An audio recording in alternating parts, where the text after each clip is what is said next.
أعوذ بالله من الشيطان الرجيم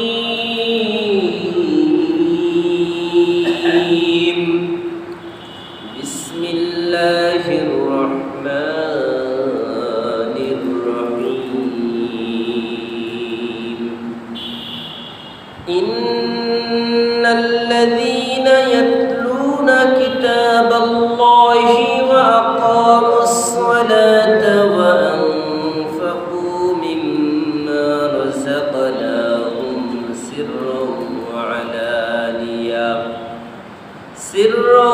وعلانية يرجون تجارة لن تبور ليوفيهم أجورهم ويزيدهم من فضله إنه غفور شكور صدق الله العظيم وصدق رسوله النبي الكريم ونحن على ذلك من الشاهدين والشاكرين والحمد لله رب العالمين উপস্থিত সম্মানিত মুসল্লিয়ান কিরাম, সর্বপ্রথম সেই মহান রব্বুল আলামিনের দরবারে শুকরিয়া জ্ঞাপন করি যে মহান রব্বুল আলামিন আমাদেরকে পবিত্র সালাতুল জুমআ আদায়ের উদ্দেশ্যে মসজিদে আসার এবং বসার তৌফিক দিয়েছেন। যে মহান রব্বুল আলামিন আমাদের এই সুযোগ করে দিয়েছেন, সেই মহান রব্বুল আলামিনের দরবারে সকলেই শুকরিয়া আদায় করি আলহামদুলিল্লাহ। বিশ্ব মানবতার মুক্তির দূত আকায়ে নামদার, সমস্ত নবীদের সরদার, যিনি সকল পথহারা মানুষের পথের দিশাদানকারী, যিনি সকল মজলুম মানবের আর্তনাদের আশ্রয়স্থল, প্রিয় নবী হযরত মুহাম্মদুর রাসূলুল্লাহ সাল্লাল্লাহু আলাইহি ওয়াসাল্লাম। সম্মানিত প্রিয় হাজিরিন, আল্লাহ পাক রব্বুল আলামিন আমাদেরকে এই দুনিয়াতে পাঠিয়েছেন।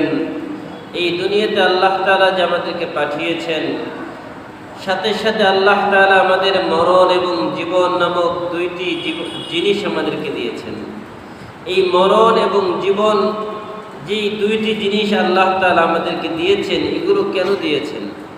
আল্লাহ পাক রব্বুল আলামিন বলেন, আল্লাযী খালাকাল মাউতা ওয়াল হায়াতা লিয়াবলুয়াকুম আইয়ুকুম আহসানু আমালা। তিনি বলেন, রব হচ্ছেন তিনি যিনি তোমাদের জন্য মরণ এবং জীবন সৃষ্টি করেছেন।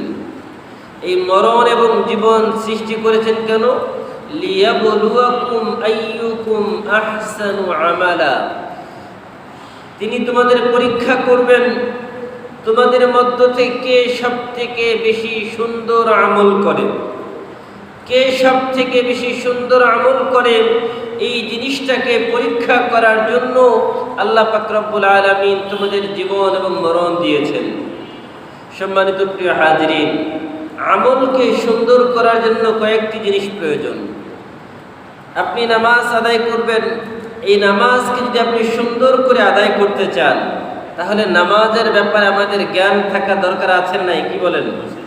কোনো ব্যক্তি যদি নামাজের ব্যাপারে তার জ্ঞান না থাকে, তাহলে কি সে নামাজকে সুন্দর করে আদায় করতে পারবে? এই জন্য কোনো জিনিসকে সুন্দর করার জন্য, কোনো আমলকে সুন্দর করার জন্য প্রথম যে জিনিসটা লাগবে, তার এক নম্বর হচ্ছে তার ইলম। এক নম্বরে কোরআন হাদিসের সহিহ ইলম তার লাগবে। দুই নম্বর সহিহ নিয়ত, আমি যে ইবাদত করব এটা একমাত্র আল্লাহর জন্য করব। তিন নম্বর, আমার যে ইবাদত, এই ইবাদতের আল্লাহ তাআলা ছাড়া অন্য কাউকে উদ্দেশ্য নয়, আর এই ইবাদত আমি করব সব সময় লাগাতার। যখন সহিহ নিয়তের সাথে ইলম অনুযায়ী আমল করব, তখনই ওই ইলম অনুযায়ী আমল করলে ওই আমলটা সুন্দর হবে। আর যদি আমি আপনি না জেনে আমল করি, সারা জীবন আমল করি কিন্তু জানি না, তাহলে ওই আমলের কোনো মূল্য আছে? কোনো মূল্য নাই। আপনি যতই নামাজ পড়েন, যদি নামাজের ব্যাপারে আপনি না জানেন, না জেনে ভাবলেন যে নামাজ মানে হচ্ছে দুইটি করে সিজদা দেওয়া, রুকু করা, বাস বসে থাকা, সালাম ফিরানো, এর নাম কি নামাজ? এটার নাম তো আসলে নামাজ না। কারণ আল্লাহ পাক রব্বুল আলামিন 5 ওয়াক্ত নামাজ ফরজ করেছেন। কয় ওয়াক্ত নামাজ ফরজ করেছেন?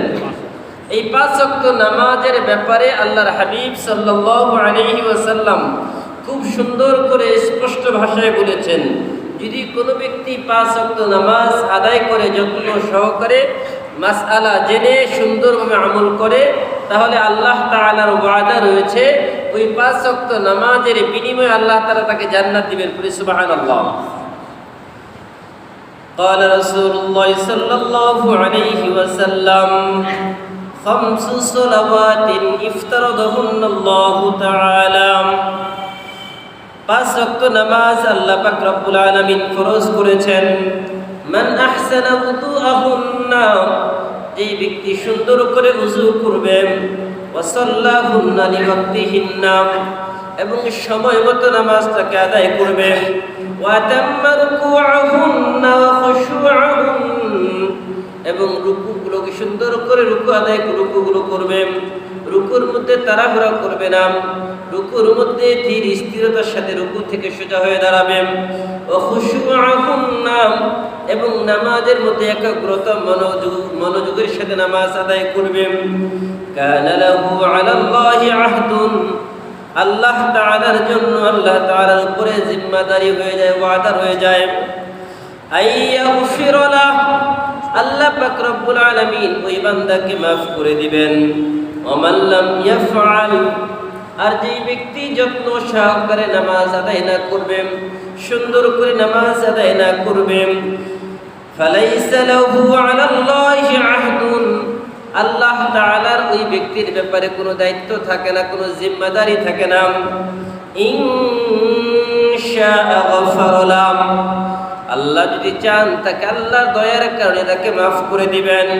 ওয়া ইনশাআ আযাবা, আর আল্লাহ যদি চান তাকে আল্লাহ তাআলা শাস্তিও দিতে পারেন। সুতরাং কোনো ব্যক্তি যদি নামাজ আদায় করে সুন্দর করে, তাহলে তার জন্য আল্লাহর ওয়াদা, আল্লাহ তাকে মাফ করে দিবেন।